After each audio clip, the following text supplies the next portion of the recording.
In public accounting, the threat for identity theft is extremely high. With the IRS, the first tax return that gets submitted is considered to be the tax return. And even if it's a hacker that submits it first, now you're fighting as an individual to get your tax return money. So watching that data and understanding who's got it and who's touching it and where is it going is the most important security function that we have. As a public accounting firm, we have an inordinate amount of PII and confidential data for individuals, and we take their security of their data extremely seriously. We were really worried about who can touch the data, who can see the data, who can modify the data, and who can take the data out of the system and move it into someplace else. You would have to go through a lot of other hoops like Microsoft Purview, but it's honestly just not as good as Varonis. The automated remediations and the alerting has generated an immense amount of peace of mind for me and my team. And now we don't have somebody 24/7 kind of worrying and watching and being concerned, did somebody get in? Are they supposed to get in? What happened? That's all gone now. The unique part about it was the fact that it does the baseline for you. You put it in learning mode essentially,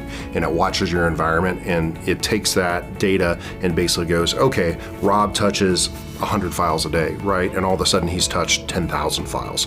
That's not normal. That's outside of the baseline, right? That's an abnormal activity that occurs, and it generates alerts from that, and then obviously you can tailor it to what your specific criteria is. With Varonis being able to detect this abnormal behavior is one of the key reasons that we bought it and we use it. Varonis is a key piece of my stack. It covers a large piece of our alerting and our monitoring of, is the data going to where it's supposed to go, or the right people touching it? None of the other tools we have can do that. Even the built-in ones from Microsoft, they're just not as good as what Varonis has. And having that peace of mind and knowing where the data goes and who's touching it, where it's going, is absolutely essential, and Varonis does that for us.